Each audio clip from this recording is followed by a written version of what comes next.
Bienvenidos a una velada más en Valija de Apócrifos. Hoy ya cerrando el primer semestre de este año. A todos quienes se están conectando por primera vez, bienvenidos y que hagan de esta una bonita tradición y que compartan la información tanto de estas charlas como de los múltiples artículos con sus amigos, en Facebook, en Internet y demás.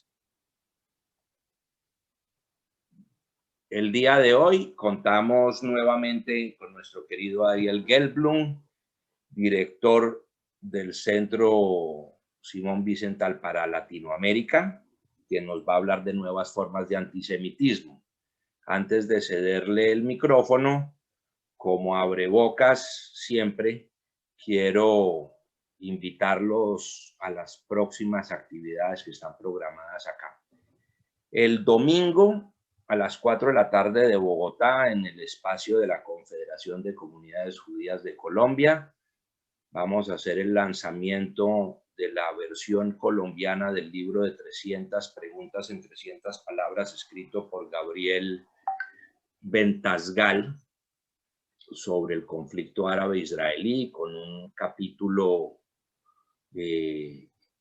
escrito por Marcos Pekel, que trata sobre los temas de las relaciones colombo-israelíes y los acuerdos de Abraham. Y con mi hermana tenemos el gusto de haber editado esta serie de libros para Colombia.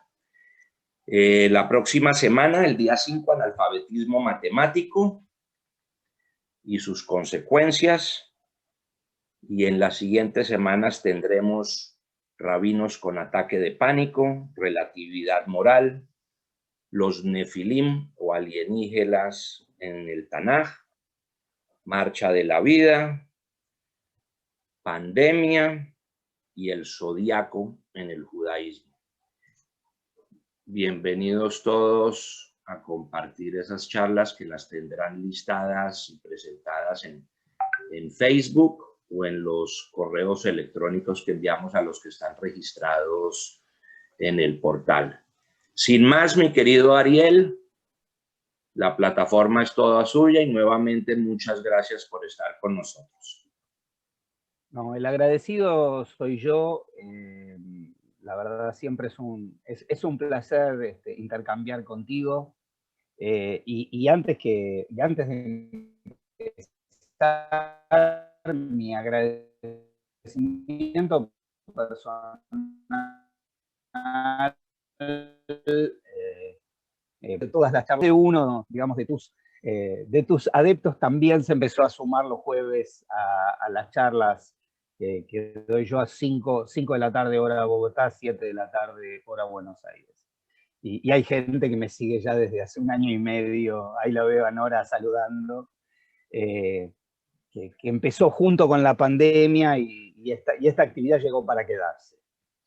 Para aquellos que no lo saben, es un espacio donde se llama Historias de la Historia Judía y elijo algún episodio de cualquiera de entre 3.500 años de historia, tenemos muchos para elegir, y generalmente los llevamos adelante, a veces solo, a veces con algún invitado, para un público no académico, el que conozcan cosas curiosas o que no se conocen demasiado. La charla de hoy, y vamos a entrar ya directamente en el tema, igual que digo siempre, doy un par de indicaciones. Primero les sugiero que digamos que yo pueda llevar toda la presentación hasta el final, y después damos todas las preguntas que quieran hacer. Por ahí tengan a mano para anotar y no olvidarse la pregunta que quieran hacer, y hacia el final, cuando termine, voy a dejar la última diapositiva, unos minutos, para que quien quiera anotar los datos de contacto o sacar una foto a la pantalla, que ahora tenemos estos beneficios tecnológicos, de forma tal de que si les queda una duda o para poder seguir en contacto tranquilamente podemos hacerlo. La charla anterior que tuvimos hace un par de meses, si no me equivoco, habíamos hablado sobre, a la casa de nazis, habíamos hablado, digamos, de lo que había sido toda la tarea que tenía que ver con la casa de nazis y cómo se fue reconvirtiendo al día de hoy a la tarea que llevamos adelante. Y muchas dudas habían quedado para poder profundizar sobre nuevas formas de antisemitismo o algunas en las cuales ni siquiera entran dentro de nuestro radar y pasan quizás todos los días.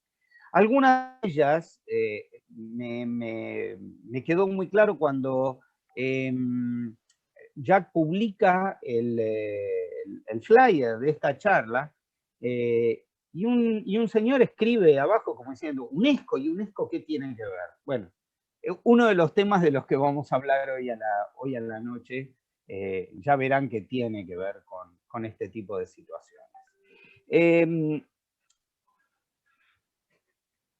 Este tema de hablar de nuevas formas de antisemitismo o antisemitismo siglo XXI, como nosotros lo podamos definir, vamos a ver que, como siempre digo, uno muchas veces relaciona antisemitismo con el nazismo y con los neonazismos, y es muy fácil relacionarlo con los nuevos nacionalismos, con la derecha, etc. Yo generalmente repito hasta el cansancio de que el odio es ambidestro, no es ni de derecha ni de izquierda, es decir, puede venir desde todos los lugares y tiene las formas más diferentes que nosotros podamos encontrar. Algunas de ellas, y sobre todo las que en América Latina son importantes, son las que vamos a analizar durante el día de hoy.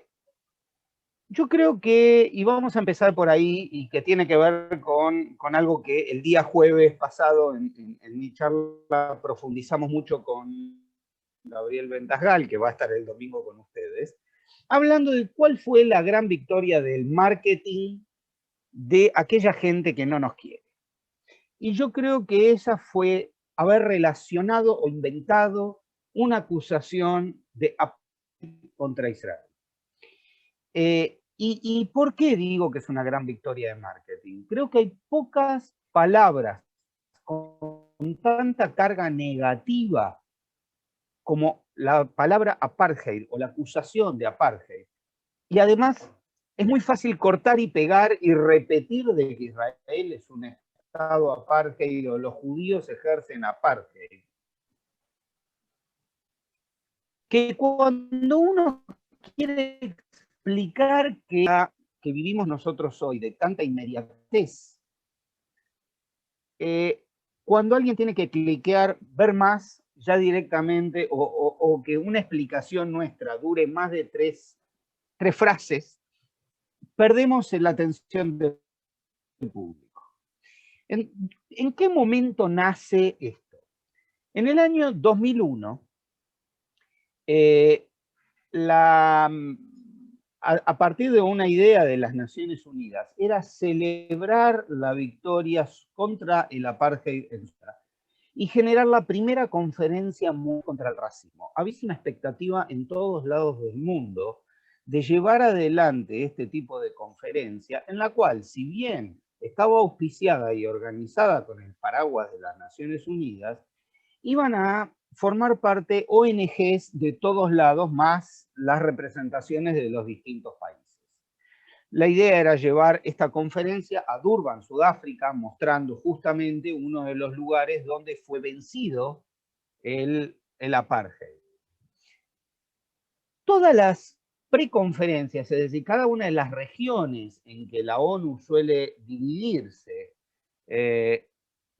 tenía conferencias y preparatorias en las cuales, por ejemplo, desde nuestra experiencia de América Latina, hubo conferencias preparatorias en Santiago de Chile, donde todas las ONG trabajaron muy bien, aquellos que venían con los reclamos de afrodescendientes, con aquellos de LGTBI y comunidad judía y distintos grupos, todo el mundo trabajaba de una muy buena manera con un muy buen clima.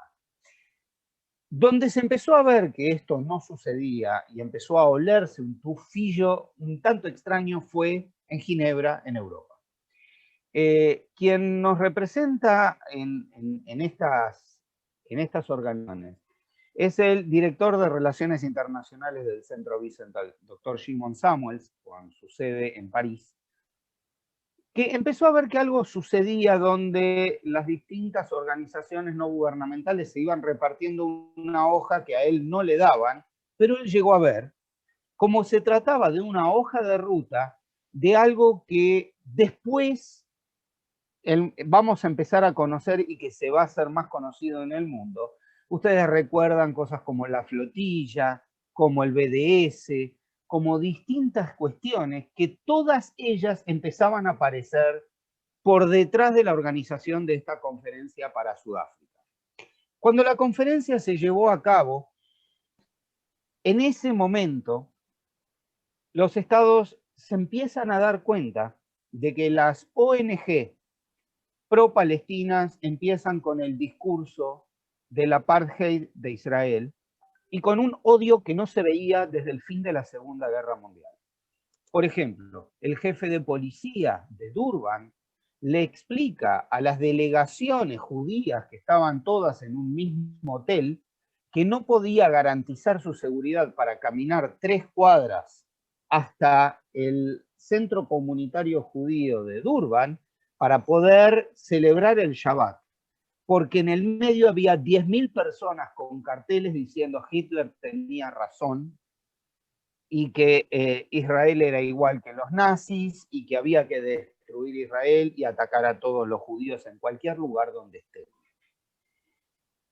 Para aquellos que no lo saben, y voy a ir poco en este tema, y los que no tienen disponible toda la charla del jueves pasado, pero la definición que Naciones Unidas da para de qué es un sistema de apartheid es un sistema político basado en la opresión de una minoría por parte de una minoría a una mayoría a través de la conculcación de derechos, desigualdad, segregación geográfica y por supuesto que esta minoría a la mayoría hace una diferencia absolutamente racial.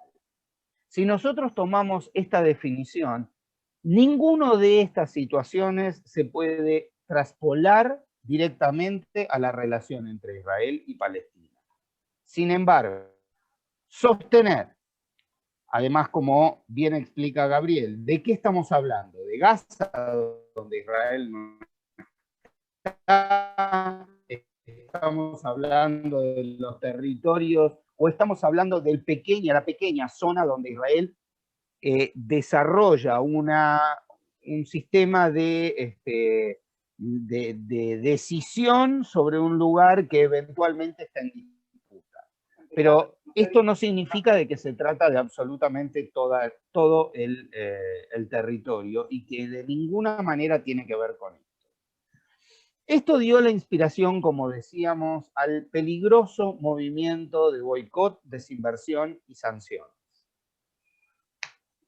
Unos años después, casi coetáneamente, 2003, 2004, el mundo empezaba a vivir este fenómeno de la globalización. Recuerden que 10 años, 12 años antes había caído el muro de Berlín, se hablaba del fin de la historia, se hablaba de que ya no había grandes diferencias, y nace un foro en Suiza llamado, en una ciudad, un pueblito llamado Davos, donde todos los grupos fuertes económicamente y los países que están dispuestos a dar lugar a inversiones se reúnen anualmente y hay todo un movimiento antiglobalización que decide llamar a un foro en Porto Alegre, Brasil, en el cual estaba pensado como que iba a ir la gente que proponía no sé, la filosofía de respirar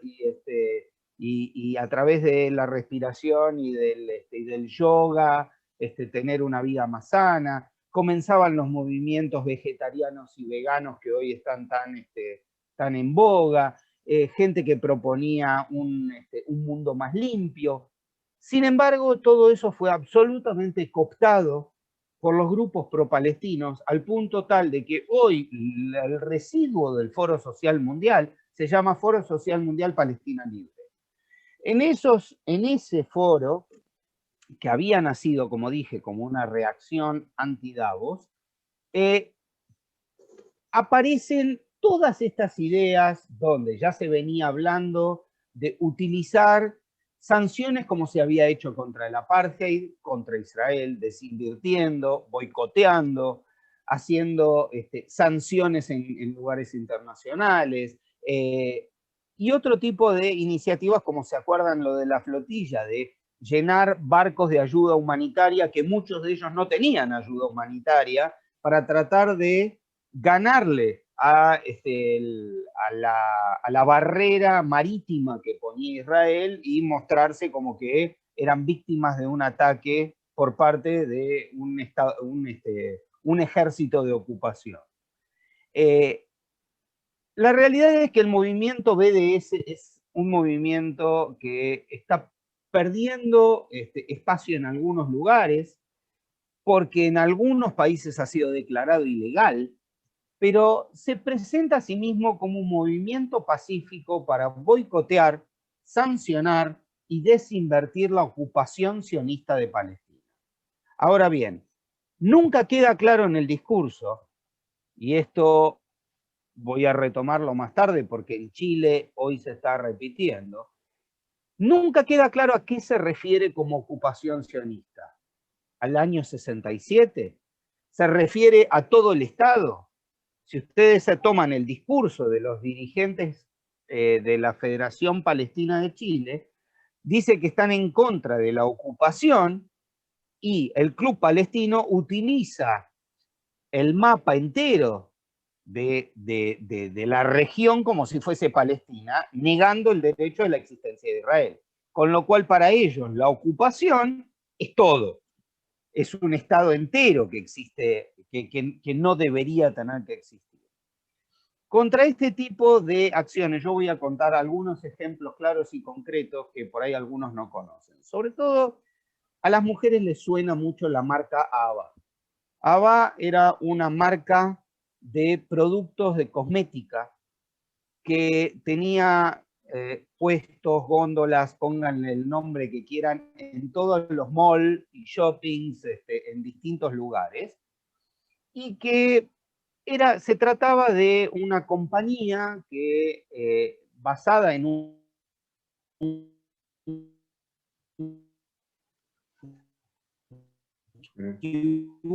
cerca de todos productos cosméticos, y empezaba a ser atacada porque eran con el concepto de la plusvalía, el concepto marxista de la plusvalía, de que una empresa israelí estaba retirando materia prima y utilizando mano de obra palestina para poder llenarse los bolsillos. Con lo cual empezaron a boicotear los negocios de esta firma. El grupo que lo venía sosteniendo decide venderlo y se lo vende a capitales japoneses. E inmediatamente para todo tipo de boicot. Es decir, no se trata de ataque con que alguien se está llevando capitales o bienes o dinero de Palestina, sino que eran judíos o israelíes quienes lo estaban haciendo. Fíjense, hace pocos meses atrás, todos vimos cómo en Francia se estaban llevando a cabo los juicios de los atentados que se llevaron a cabo en principios de 2015 contra Charlie Hebdo y contra los supermercados kosher en Francia.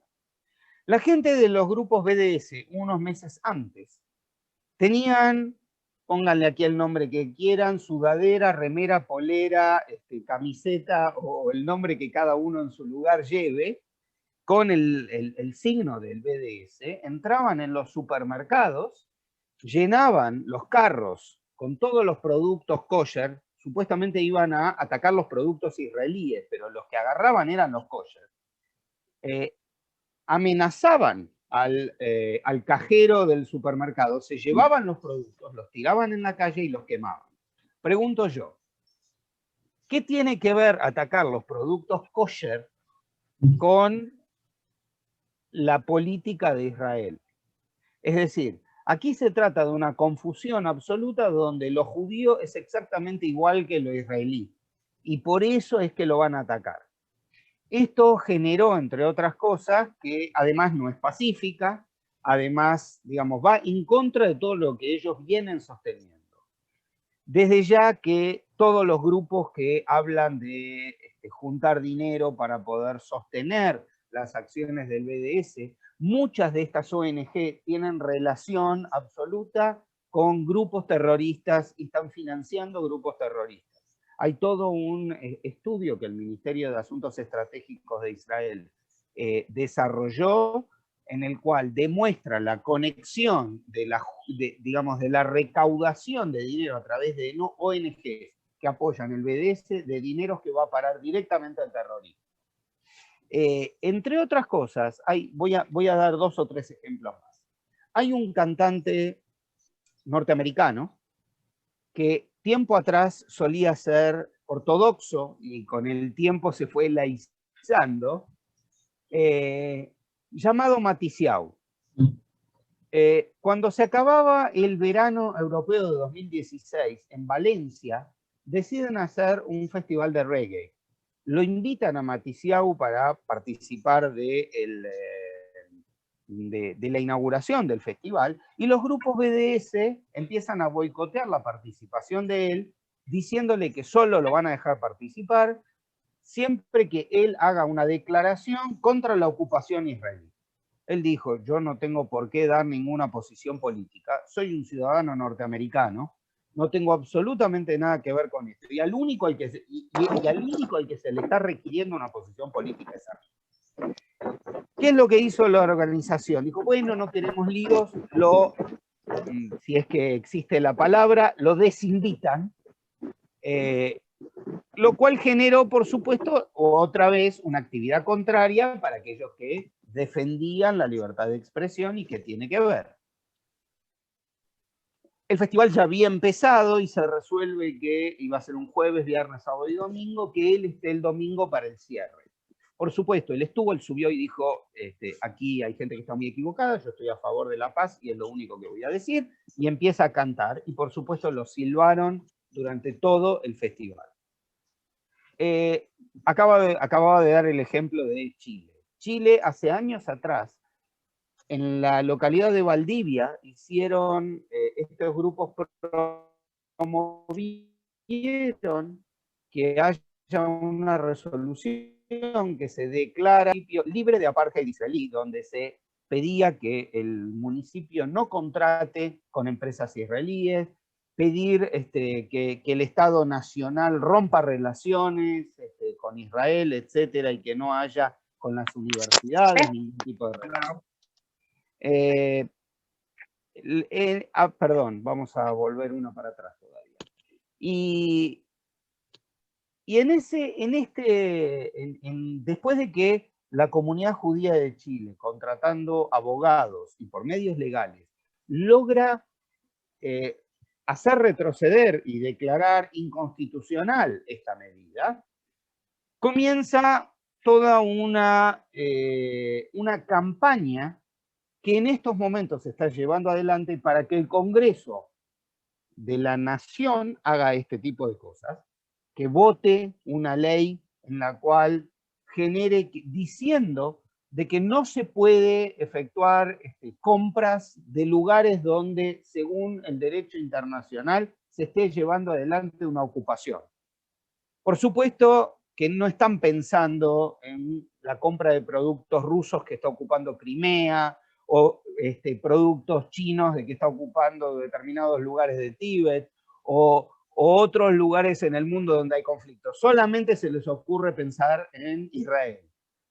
Y por otro lado, una nueva ley que está queriendo cambiar la legislación, la normativa, para poder perder la nacionalidad a través del hecho de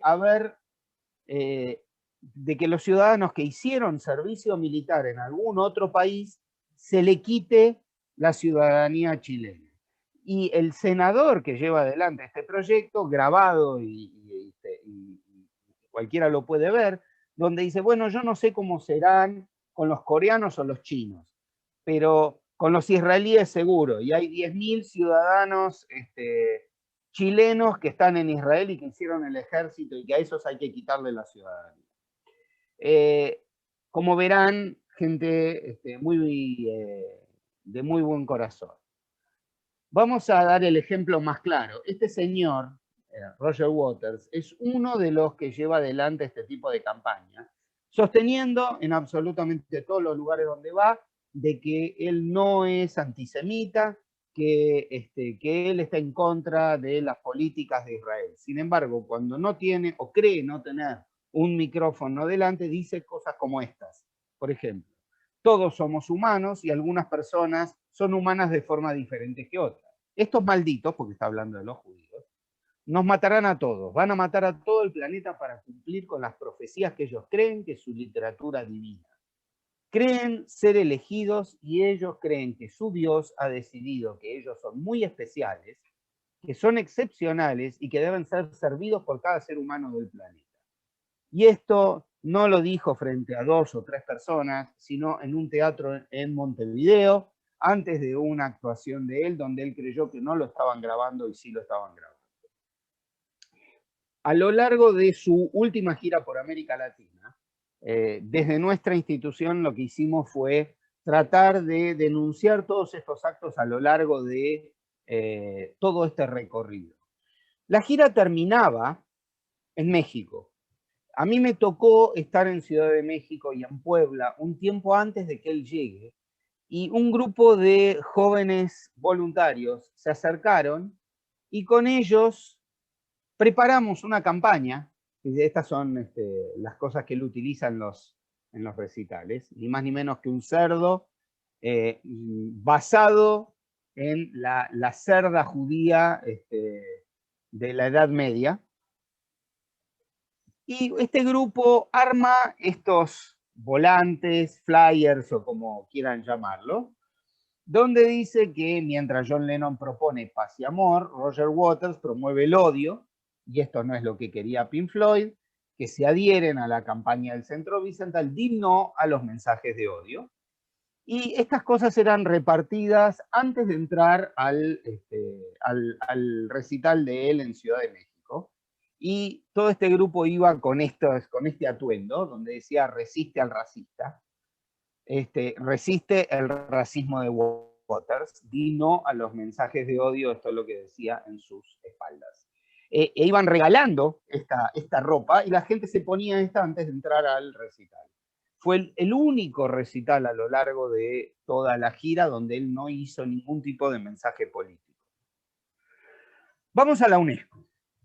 Hay una forma absolutamente extraña de antisemitismo, al que nosotros hemos decidido llamar el robo de la herencia judía.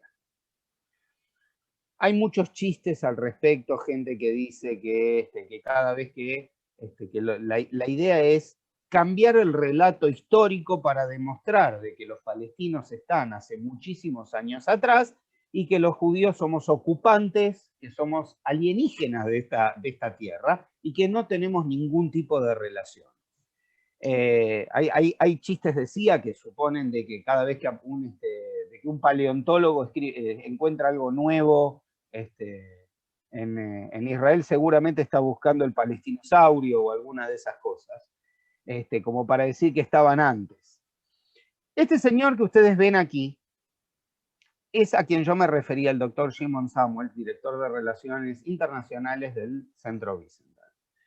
Israel y Estados Unidos se han retirado de la UNESCO y el único organismo que defiende los intereses judíos ante el Comité de Patrimonio Mundial, donde estamos reconocidos, es el Centro Vicental, en el cual a este hombre que ustedes ven le dan 2 minutos en cada una de las asambleas para poder exponer lo que tiene que exponer. Esos 2 minutos es víctima de silbidos, escupitajos, empujones, y todo tipo de boicot a lo que él tiene para decir. ¿Y a dónde va este intento de cambio de la historia? En 2011, Palestina es admitida como, como miembro pleno en UNESCO. A partir de ahí, viene presentando proyectos de urgencia para poder cuidar el patrimonio, que son los siguientes.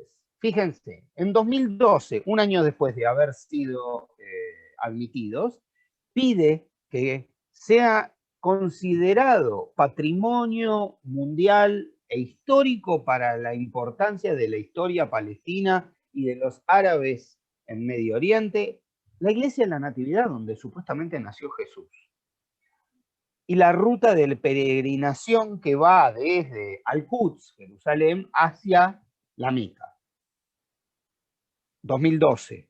2013, cuando la asamblea se llevó adelante en Phnom Penh, lograron que se les reconozca que Batir, la sede desde donde Bar Kokhba llevó adelante la revuelta contra los romanos, sea reconocida como un sitio musulmán por la historia, una historia que fue por lo menos 800 años después.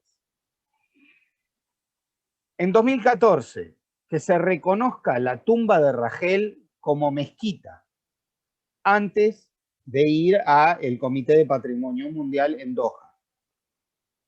2015 en Bonn, la plaza de Burak. Burak era el caballo alado de Mahoma.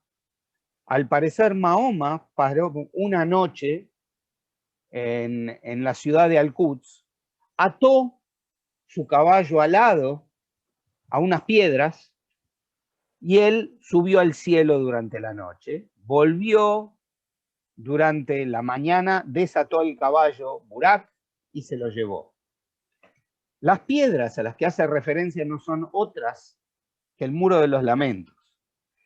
Y lo que quieren reconocer es que lo único importante de esa ciudad no es que el muro perteneció a un templo delante del cual Jesús también predicó, sino que es porque Burak estuvo atado a esas piedras durante una noche. Es decir, todo lo que tiene que ver con la historia judeo-cristiana es negado. Y esto fue aprobado en 2015 por el Comité de Patrimonio Mundial. Vamos a la próxima y seguimos. 2016. El Monte del Templo, lo que nosotros conocemos como el Monte del Templo, se lo denomina para la UNESCO como Haram esh-Sharif, el noble santuario, que es el nombre por su identidad islámica. Y en 2017 en Cracovia se declaró como de patrimonio mundial musulmán la tumba de los patriarcas en Hebrón. Es decir, se niega que nuestros patriarcas estén en esa tumba. Sigamos. Manama 2018. Querían y no lo lograron declarar que las cuevas de Qumrán y los rollos del Mar Muerto son palestinos. Es decir, un intento de cambio de historia que de ninguna manera se puede permitir. Si el organismo que las Naciones Unidas destina para la ciencia, para la tecnología y la educación y la cultura establece que la historia es esta, ¿cómo nosotros podemos sostener una historia diferente? Este es el propósito, cambiar la historia. El otro punto que nos parece muy importante y que no tenemos que dejar, y que ya no es un antisemitismo de izquierda, de derecha, sino cuando hablamos del antisemitismo que viene desde el Islam, la presencia política de Irán en América Latina es insoslayable. Es decir, es la importación de una política de un Estado antisemita que organiza año a año concursos de historietas de negación del Holocausto, que tiene una política de destrucción del Estado judío y de apoyar a Hamás, que sostiene que hay que matar a los judíos de Israel y donde estén. Y lo han puesto en práctica a través del apoyo a Hezbollah, primero en la triple frontera, entre Argentina, Paraguay y Brasil, desde donde tuvieron toda la preparación necesaria para llevar adelante 3 ataques en 2 años. 1992, el atentado a la Embajada de Israel en Buenos Aires. 1994, el atentado contra la sede de la AMIA y contra el avión de alas chiricanas en Panamá. Es decir, 3 atentados en 2 años, donde en total hay más de 130 muertos y casi 500 heridos. Y todo esto todavía impune. La llegada del chavismo, no hace falta que lo explique, amigos de América Latina, lo que esto ha significado en su alianza con y la presencia de Irán, donde lo que antes era subrepticio, hoy está a la luz del día. La nueva frontera, hay una nueva triple frontera donde Hezbollah está empezando a tener acción, teniendo la idea de Bolivia, que es aliada de Venezuela. Perú, que tiene, en estos momentos va en un camino donde algunos de los que van a asumir con Castillo el gobierno son aliados reconocidos de Hezbollah, y Chile con la política que está teniendo. Es un nuevo sector del continente que tenemos que prestarle atención. Y por supuesto, la presencia de Hispan TV, de los negocios a través del petróleo, la entrega de pasaportes que el ex vicepresidente venezolano Tarek El Azaimi entrega a más de 150 agentes de Hezbollah que ni siquiera hablan español, pero se mueven por la región con pasaporte venezolano. Y otras cosas que tenemos que tener en consideración, que vamos a darle unos pequeños segundos para poder nombrarlas. Por supuesto, el antisemitismo existente en las redes sociales, que es absolutamente nuevo, que es absolutamente complicado y que durante estos años de pandemia, estos 2 años, este año y pico que llevamos, se ha acrecentado de forma tal que da lugar a teorías conspirativas, en las cuales algunas sostienen cambien Israel o judíos, y con 3 teorías distintas, y ya tenemos 6. Que el judío es el virus y al virus hay que destruirlo, que los judíos crearon el virus, o que se aprovechan a través de los laboratorios, o que hay un nuevo orden mundial que queremos imponer. Y, por supuesto, la tercera es utilicemos el virus, que si uno está contagiado, que vaya a la sinagoga más cercana, que les tosa en la cara, que los contagie, para poder así matarlos o generarles daño. La situación de los medios de comunicación, donde repiten, copian y pegan lo que las empresas de medios internacionales o las agencias de medios internacionales generalizan, como Associated Press, etcétera, donde viene ya absolutamente parcializada o falta de información. Ustedes, no hace falta que les cuente que basta con leer un diario, escuchar la radio, prender la tele, y que los supuestos comunicadores no siempre están dando información correcta.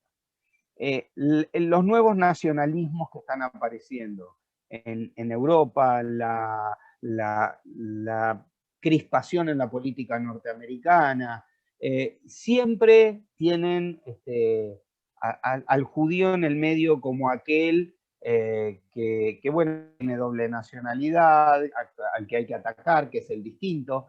No nos olvidemos gente que, como por ejemplo, vuelvo a repetir, que está en el equipo de Castillo, donde sostienen vamos a dar 72 horas después de que asumamos para poder expulsar a los extranjeros indeseables en el Perú.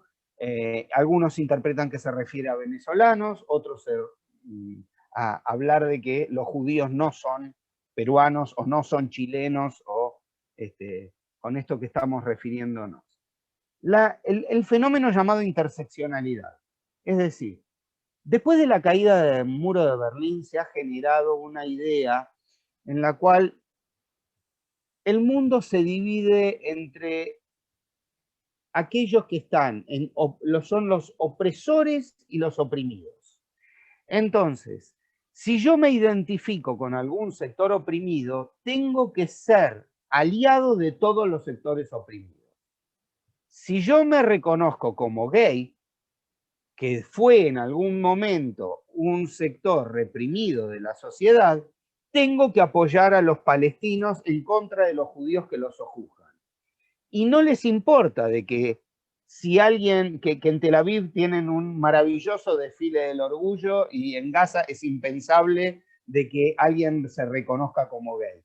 Sin embargo, y esto sucede con movimientos como Black Lives Matter, donde algunos empiezan a tomar de que si ellos vienen a reivindicar los derechos de la comunidad afroamericana, los judíos están del lado de los opresores o de los beneficiados, que siempre estuvieron bien, entonces ellos son mis enemigos.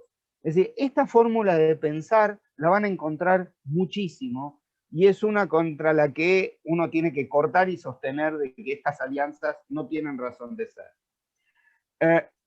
Una de las más difíciles, los enemigos de adentro, es decir, cuando alguien tiene judíos antisionistas o antisemitas que les dan letra a los otros para decir, hablar de que, por ejemplo, que sionismo, que se puede ser antisionista y no ser antisemita, etcétera, etcétera. Y por supuesto la acción directa que se empieza a ver, por ejemplo, en Estados Unidos. Nunca habíamos visto, como en los últimos 4 o 5 años, que alguien entre en una sinagoga como en Pittsburgh y mate 11 personas en una ceremonia un sábado de la mañana en un Brit Milá, en una circuncisión, o que lleve adelante ataques como en Hanukkah de hace 1 año y medio, metiendo un auto dentro de la casa de jasídicos, etcétera, etcétera. Estas cosas no se habían visto antes y han salido muchísimo a flote. Voy a darles lugar a que respiremos, a que empecemos a pensar en algunas preguntas, pero en principio aquí les dejo los datos, nuestra página de internet, nuestro mail, el Twitter y la página de Facebook, y por supuesto el teléfono de la oficina, pero no estamos siempre, porque en esta época de pandemia no vamos todos los días. Pero he aquí que pueden tener nuestros datos. Jack, Gracias, respiro un Ariel. poquito y te lo devuelvo. Encantado, y todos encantados de escucharlo. No que necesariamente sean temas placenteros, pero temas importantes que debemos tener siempre en cuenta. Yo quisiera comenzar haciendo un comentario y es agregar quizá una situación sui generis que estamos viviendo hoy y que todavía falta ver cómo se desarrolla y qué implicaciones podrá tener a futuro en temas de antisemitismo. Y es que, así como se da esa curiosa interseccionalidad en que el gay apoya al palestino, tenemos antisemitas que decididamente apoyan a Israel, ¿sí? O por lo menos planteemos de grupos, partidos políticos y gobiernos de extrema derecha en Europa, en mi querida Hungría, Polonia, República Checa, Eslovaquia,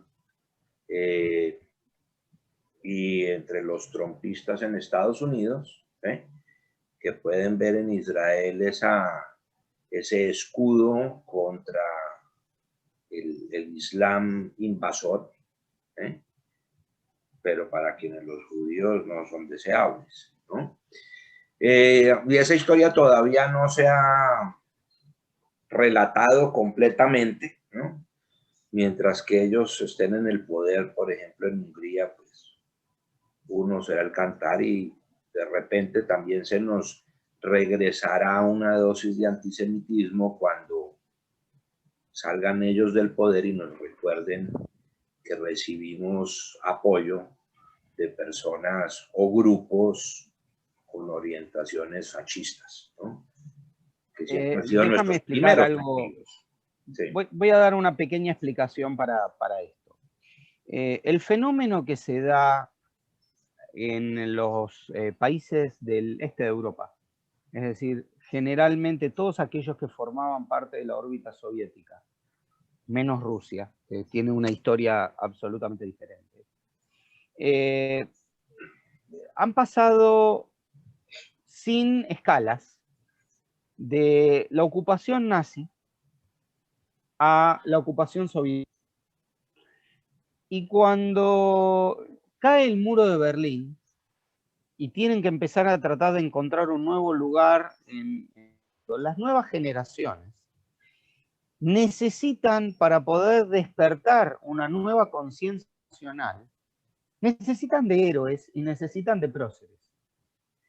Y más de una vez, esos próceres fueron aquellos que lucharon contra los soviéticos, porque es la dictadura que más presentes tienen.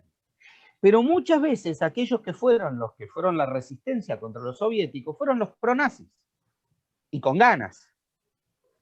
Entonces se da un fenómeno de distorsión del holocausto y de distorsión histórica muy complicado, que es una de las preocupaciones, por supuesto, de la Alianza Internacional del Recuerdo del Holocausto, que además de buscar trabajar sobre la definición de antisemitismo, de lo que ya hablamos en otra charla, es tratar de poder trabajar con los países del este de Europa sobre estas distorsiones. Lo que en estos lares nosotros a veces llamamos como la banalización del holocausto, o utilizarlo para cualquier ejemplo, creo que no es tan grave como esto que sucede en los países del este de Europa, donde el fenómeno se explica a través de él. Nora y luego Edgar. Hola, buenas noches.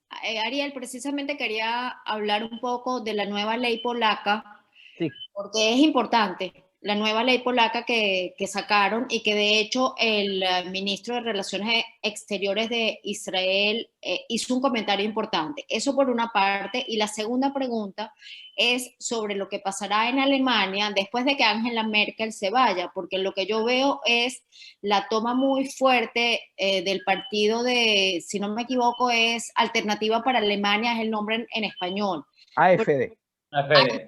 Pero son nazis para mí. Eso es todo. Gracias. Bien, voy a empezar por el final, que es más fácil. Todavía, te digo, me gusta leer, ya me conoces mucho, trato de dar respuestas, pero no soy futurólogo. Por lo tanto, prefiero analizar los hechos cuando van sucediendo, y yo no puedo saber qué va a pasar cuando no sabemos quién va a estar cuando no esté Angela Merkel. Respecto de la ley polaca, es esto que vengo diciendo llevado al extremo. Polonia es uno de los países más complicados. Esta ley de ahora, de hoy, para aquellos que no saben, van a reducir el plazo de prescripción para los reclamos de bienes de familias judías en territorio polaco. Pero esto es una sucesión de leyes, y la más peligrosa es la de hace 2 años atrás, en la cual hay esto de la distorsión, de decir los polacos fuimos víctimas de los nazis, y decir campos de concentraciones polacos es un delito penal. Penal. Es decir, donde hay donde ya hay casos donde a periodistas en el extranjero y a 2 pensadores polacos que criticaron esta ley, ya le han iniciado acciones penales en Polonia. Así como voy a dar y creo que te voy a responder a vos también.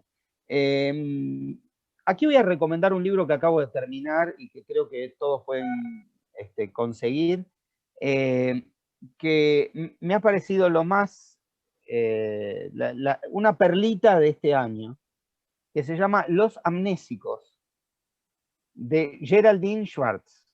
Geraldine Schwartz es una periodista, hija de una francesa y un alemán,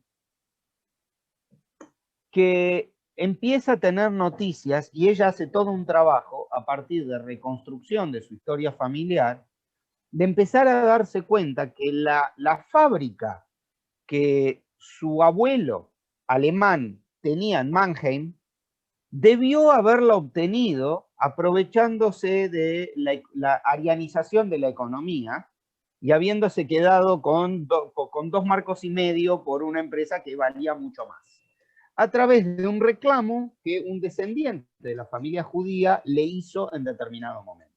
Y a partir de ahí ella empieza 3 generaciones para ver cómo cada familia primero, luego cómo cada uno de los países de Europa está lidiando, trabajando con la memoria.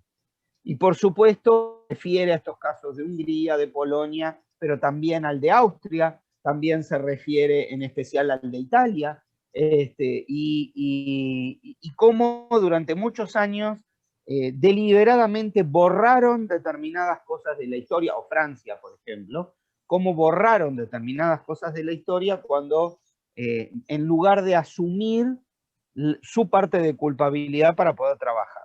Entonces ella recoge y trabaja bien sobre lo que Alemania está haciendo y la crisis que se le genera con posterioridad, que esto es tu pregunta hacia el final, con la llegada de la última llegada y oleada de refugiados desde Siria y desde el norte de África. Pero bueno, se los dejo, lo escribí ella mejor que yo, así que lo pueden leer. Edgar, le habías dado la palabra, ¿sí? Don Ariel, buenas noches todos, ¿cómo están? La pregunta es la siguiente, su merced. Me llama mucho la atención la relación que hay entre el auge actual del populismo, que está como sentado en 3 cosas, creo yo, en religión, por ejemplo, como ese populismo polaco, que es muy ultracatólico, o basado como en esas cosas trasnochadas del comunismo en otros populismos de izquierda, o por ejemplo la propia rabia, o sea, se me parece un poco como a ese populismo del fascismo clásico de los 30, de los 20. ¿Cómo se relaciona ese populismo con el surgimiento del antisemitismo? Pero específicamente el populismo como una semilla fundamental para esta cosa. Porque creo que mi intuición es que por ahí es la fuerza del antisemitismo contemporáneo. Querido Edgar, está muy bien la pregunta, y no es una pregunta nueva. Simón Wiesenthal, que murió en 2005, él sostenía que los judíos en las sociedades son los canarios en la mina.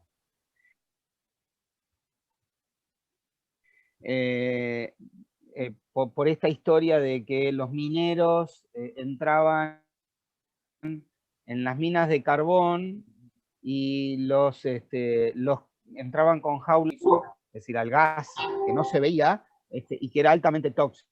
Entonces, si morían los canarios, ellos tenían que salir. Bien.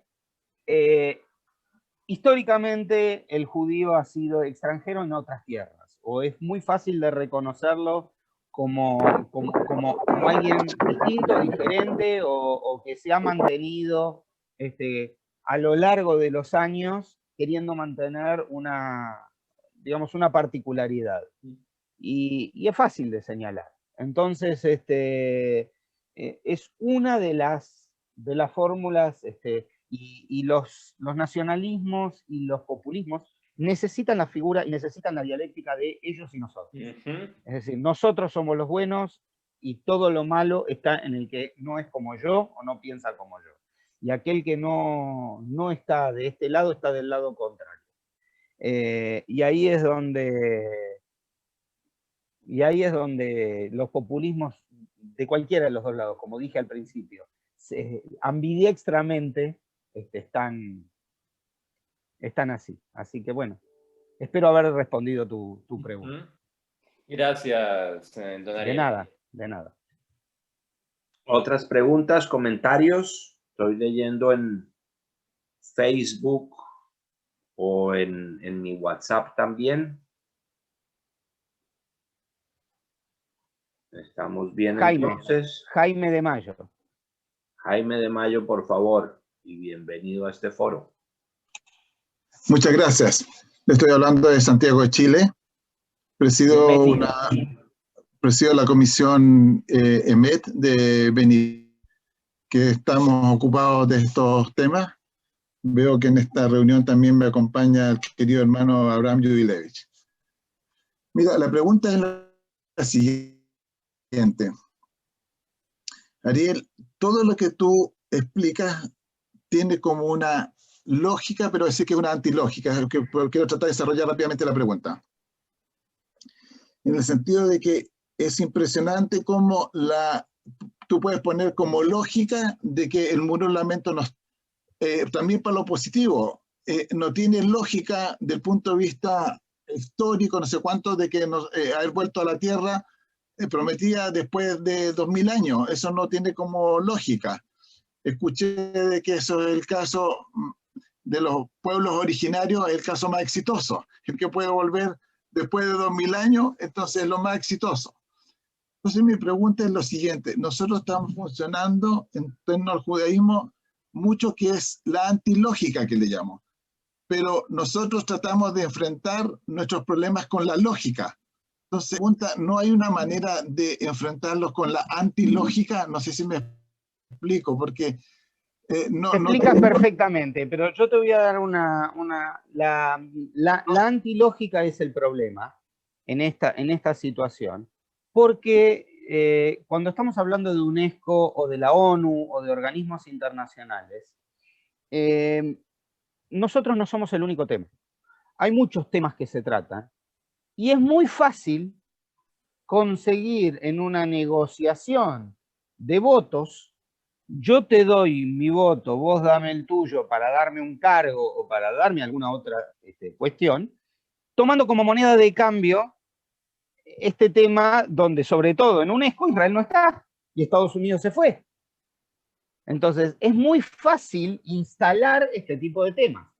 Aún así, fíjense ustedes que todo mi raconto termina en 2018. Y los últimos 3 años, la última administración de UNESCO ha llevado adelante lo que llama una política de despolitización, valga la redundancia de lo que... Es decir, de tratar de volver a que UNESCO no tenga que tratar estos temas y no meterse en estos temas políticos. Aún así, tratan de meterlo a través de anexos, es decir, que se vote una determinada situación y toda la trampa está en los anexos. Y la gente no lee quizás todos los documentos originales o lee los documentos originales y no lee una carpeta así de anexos, y en los anexos está todo esto que estamos diciendo. Siempre se lo van a encontrar. A ver, por más que, y esto lo vamos a decir de otra manera, por más que consigan los votos y en la UNESCO los terraplanistas logren decir de que la Tierra es plana, nosotros sabemos que no lo es. Es decir, por más que lo voten, esto no significa de que vayan a tener la razón. Significa que es un argumento donde la mayoría está sosteniéndolo. Entonces, a veces los argumentos que ganan son los antilógicos. Y estamos dando ejemplos a patadas de esto. Estamos hablando de que los polacos están diciendo, están tratando de pasar o pasan una ley que dice este tipo de situaciones, o que alguien intente cambiar o de sostener de que hay cosas que no han sucedido si las voto por una ley. Votándolo no vamos a poder cambiarlo. Ahora, si vamos a enseñar eso en nuestros libros de historia, dentro de 2 generaciones, eso es lo que va a decir la gente. A eso vamos, ¿ok? Gracias, Jaime. Yo agregaría un comentario. Muchas gracias.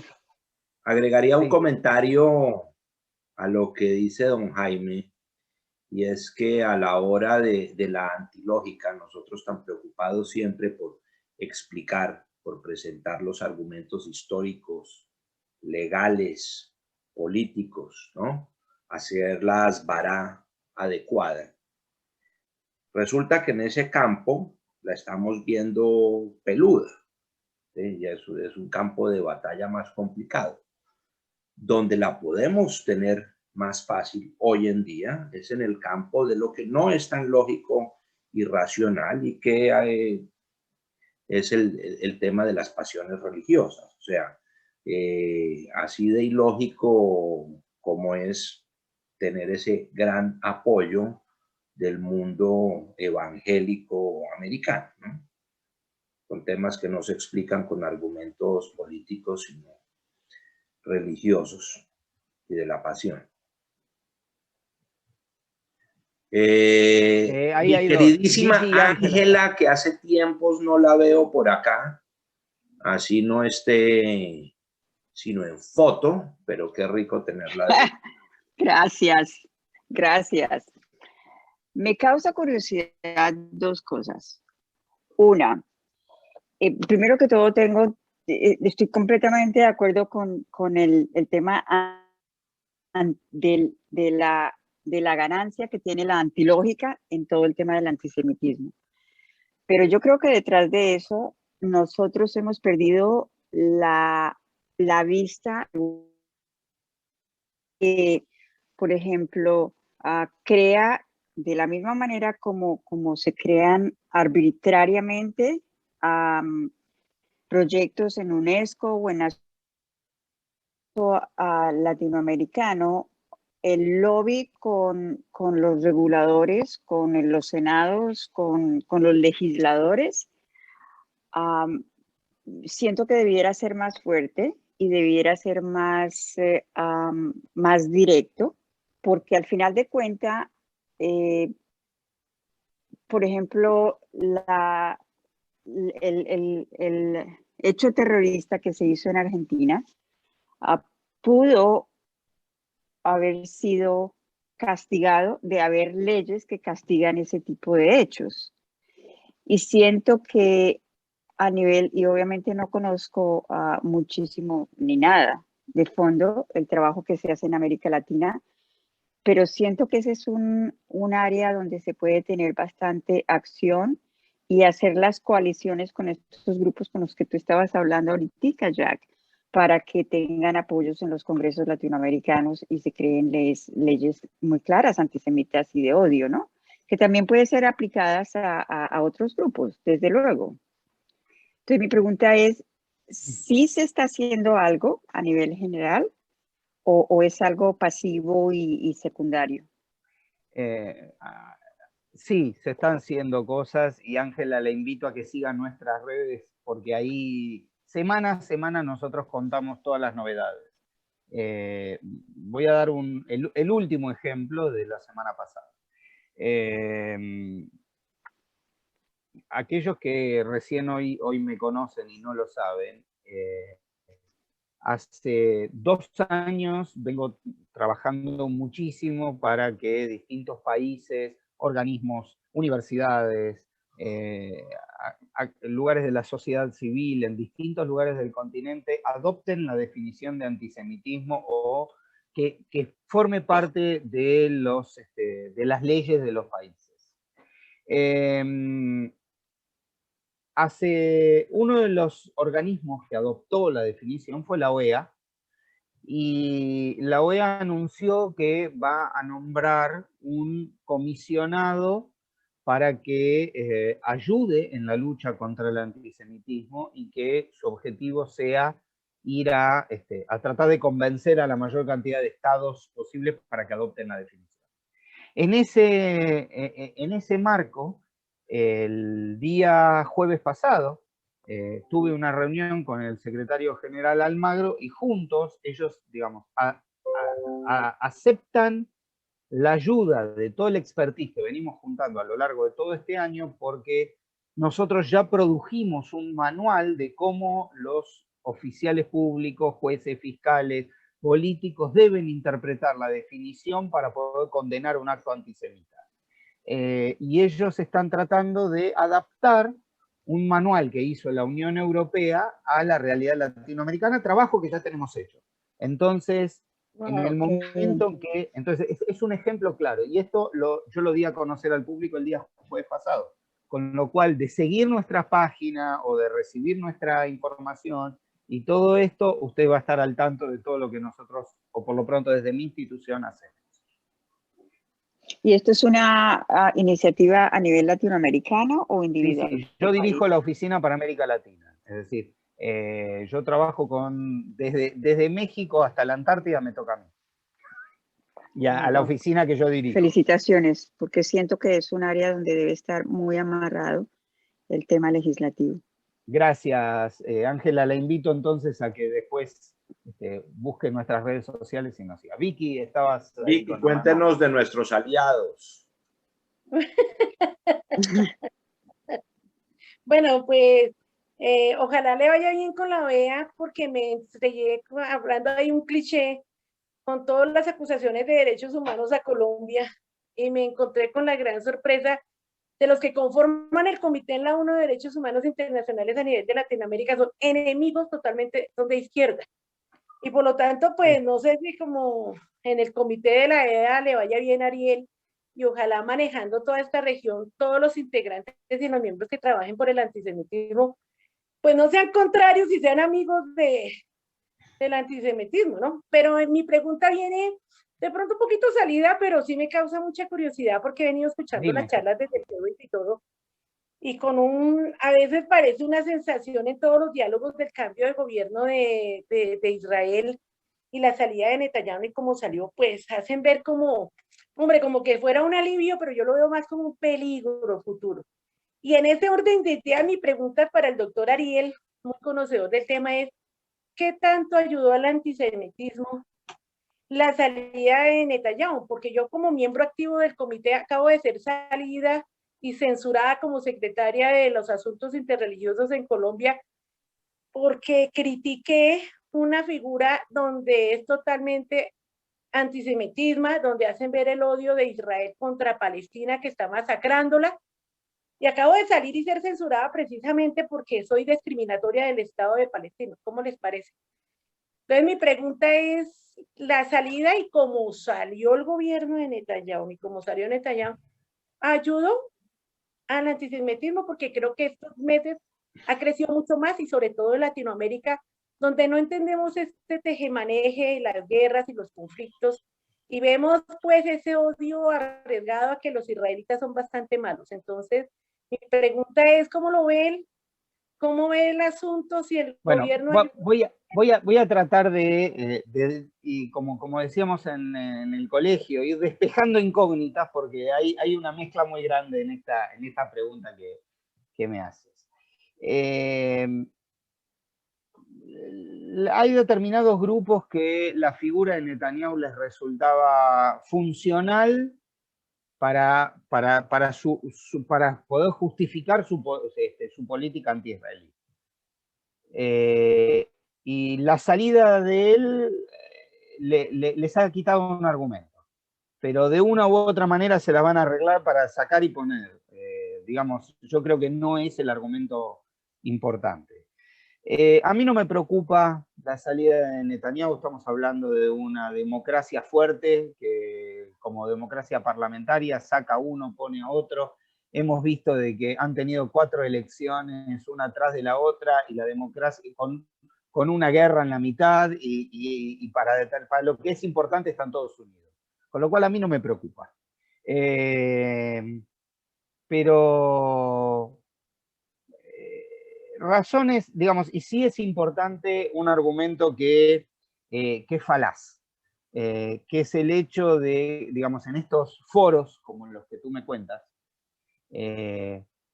cuando alguien dice, tú estás a favor de los israelíes y no de los palestinos, yo diría, mira, error, para mí tienen que haber 2 estados, y yo querría que hayan 2 estados en paz trabajando de común acuerdo. Hay que ver si vos estás de acuerdo con la existencia de 2 estados. Y, digamos, a veces los argumentos, voy a poner, ya que tuvimos la intervención, porque hoy es lo más fácil, utilizar los argumentos de Daniel Jadue, candidato presidencial chileno, en el cual él sostiene que los judíos chilenos son agentes extranjeros, y por lo tal hay que quitarles eventualmente la ciudadanía. Por lo tanto, no los queremos acá. Pero él no está de acuerdo con la existencia de un Estado de Israel, con lo cual tampoco los quiere allá. Con lo cual, la gente no entiende su antisemitismo, pero con este argumento es muy fácil. Si no quieres a los judíos acá y tampoco los quieres allá, no los quieres en ningún lado, es porque realmente tienes el mismo discurso que los nazis a pesar de que eres comunista. Es decir, creo que ahí es donde uno tiene que trabajar para estos puntos. Había 2 o 3 preguntas más que se habían pedido. Abraham y vamos desde Santiago. Mira, Perdón, un justo. segundito. O sea Muchas que lo que gracias, dice Gil. Estrella está en línea con lo que pasa en las Naciones Unidas, con el Comité de Derechos Humanos. Y sí.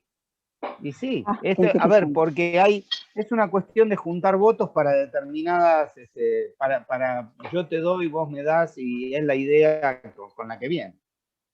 Sí, Abraham. Gracias, Ariel. Muy interesante tu ponencia, como siempre, muy ilustrativa. Además, hay un grupo, el mismo que decía Jaime de Mayo, que estamos trabajando fuertemente en el tema de Durban, porque se viene la nueva conferencia y ya estamos haciendo algunas cosas. Ahí está a cargo Marcelo Cohen, que me llama todos los días. Que me llama todos los días. Así que ese es su baby y a él es el crédito, que nos tiene locos a todos. Pero bueno, lo que quería comentar... No tiene locos, perdona, nos tiene todos locos. La semana pasada... ¿Ah? No, que dice que nos tiene todos locos muy bien, dale. Muy bien. Tuvimos la semana pasada un encuentro muy interesante en el marco de las actividades que hace la Comisión EMET de la Benelli, donde pudimos escuchar el comentario de gente joven, y particularmente una chica joven que se llama Alejandra Duques, que es un rising star espectacular. La conozco. Que le encanta estar en los foros contra todos los dirigentes palestinos de las universidades chilenas, siendo ella una más, y dice que no tiene ningún problema en que le tiren cualquier ataque porque los destruye en 2 segundos. Y es verdad. O sea, es verdad. Sí, pero ella dijo algo... Pero es una. Lamentablemente, exactamente. O sea, por lo menos tenemos una. Y obviamente que es un tema, dada la situación que tiene Chile, que tú conoces muy bien, y no nos voy a aburrir con que somos depositarios de tener la mayor cantidad de palestinos fuera del Medio Oriente en Chile. Se dice que son entre 300 y 500.000, pero eso da para una sesión aparte. En todo caso, el tema es que hoy día, dado todo lo que tú has planteado en este momento, y el discurso de que si uno es gay, tiene que ser anti-israelí, y todo ese tipo de relato, hoy día estamos en un mundo el cual está viviendo una especie de anti-contenido. A la gente no le interesa el contenido. Nosotros, y ahí está la lógica y la antilógica, como la llama Jaime de Mayo, nosotros somos fantásticos para rebatir cualquier cosa antisemita que atente contra la historia, por ejemplo, porque el contenido lo conocemos prácticamente de memoria. Sabemos los libros de historia de la A a la Z, y nadie nos va a dar una cátedra acerca de que si Jerusalén era judía o no era judía, etc. Eso es así y lo vamos a poder defender siempre. El tema es que el mundo hoy día no quiere escuchar eso y no le interesa. Hoy día, donde estamos nosotros, estamos siendo faltos del relato o el storytelling, como lo dicen absolutamente las personas modernas del marketing de hoy. Hoy día el storytelling por el lado palestino va estado apartheid, eso despierta pasiones, eso despierta horrores, por lo tanto eso genera pasiones, e inmediatamente el que se apropia de esa frase, estado apartheid, inmediatamente se está poniendo del lado de los oprimidos, y el que no está ahí está en el lado de los opresores. Por lo tanto, tenemos algo al debe gigantesco nosotros como judíos, que es relanzar nuestra campaña usando el contenido que siempre hemos usado, pero de el relato que sea consistente con las necesidades de las personas de hoy. Por eso Jaime estaba diciendo que somos el país o la etnia o la religión o el pueblo más exitoso de toda la historia, porque fuimos capaces de recolonizar nuestra tierra ancestral en tiempos modernos. Tenemos que ir buscando esa frase, y es una tarea y una lucha que es un ongoing process, y ahí tenemos que meternos. Ese era el comentario. Sí, es un comentario, no tengo nada para responder.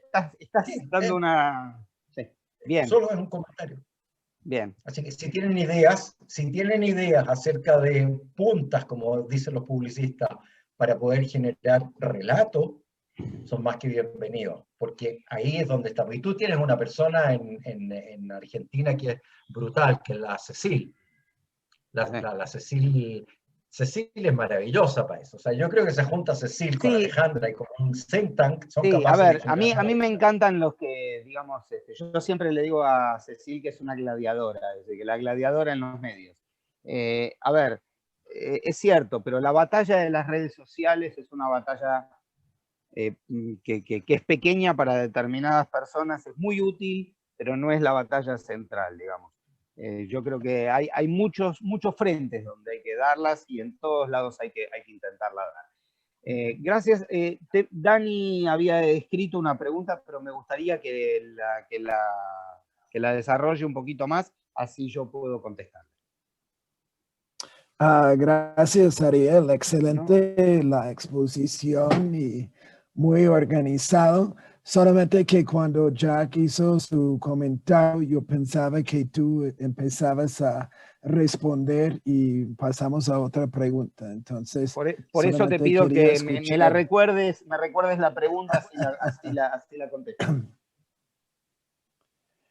No era una pregunta, era comentario que hizo Jack acerca de el apoyo de la comunidad evangélica de los Estados Unidos y otras partes, y que a veces no tiene sentido porque es pasión religiosa.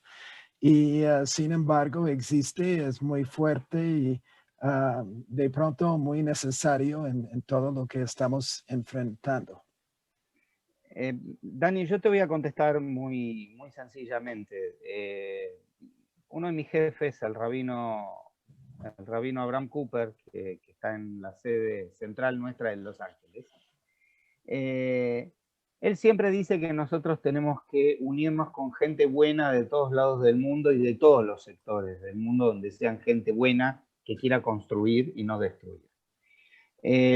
Siguiendo la propia enseñanza de Wiesenthal, que para la gente no lo sabe, pero fue uno de los denunciantes del genocidio de Ruanda, por ejemplo. El rabino Abraham Cooper se tomó un avión, se fue a Nigeria junto con el reverendo Johnny Moore, de los Estados Unidos, y se fueron los dos a denunciar la matanza de cristianos en Nigeria. Y han escrito un libro llamado The Next Jihad, la próxima Jihad, o la próxima Guerra Santa. Nuestra oficina central está al frente del reclamo ante las Naciones Unidas que se acaba de votar para poder condenar a China por quitarle derechos a la minoría musulmana uigur en una de sus sectores. Así que todo lo que tenga que ver con alianzas de aquellas personas que crean que son cosas que hay que defender, bienvenida sea. Yo desde este sector he tenido muchas charlas y mucho trabajo con las comunidades armenias, he tenido mucho trabajo con la comunidad musulmana ahmadí, que es un sector que los propios musulmanes persiguen dentro del mundo, y con ellos he tenido un muy buen diálogo hace unos días atrás, y sigo trabajando con ellos. Tenemos, creo que por ejemplo, no Estados Unidos, pero en nuestra oficina en Europa y nuestra oficina en América Latina, trabajamos muchísimo contra la discriminación, el racismo y la xenofobia en el deporte, que son espacios donde también hacemos un frente común.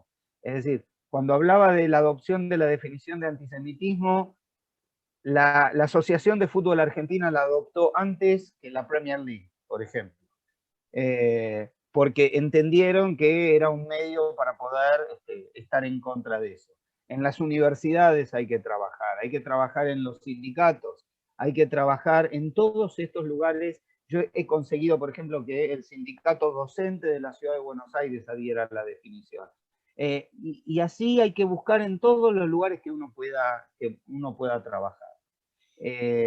Así que cuando la comunidad evangélica lee textualmente, porque la palabra es la palabra divina, y lee textualmente la Biblia que dice que bendecirás a Israel y maldecirás a los enemigos de Israel, y bueno, sí, ¿por qué no estamos de este lado? Y claro que sí, y claro que sí. Muy bien, gracias. Excelente poder trabajar juntos. Hay mucho trabajo. God bless. A tu disposición. Bueno, para concluir... Bueno, gracias por darme esta posibilidad de poder charlar con tantos amigos de tantos lugares que antes no lo podíamos hacer. Es cierto que extrañamos el contacto personal, pero creo que esto ha llegado para quedarse porque nos permite encontrarnos muchos, como hablábamos antes, muchos buenos. Es decir, la única forma de que el mal no triunfe es que los buenos no lo dejemos pasar, de que no seamos observadores, de que tomemos el lugar de actores. Y eso lo tenemos que entender.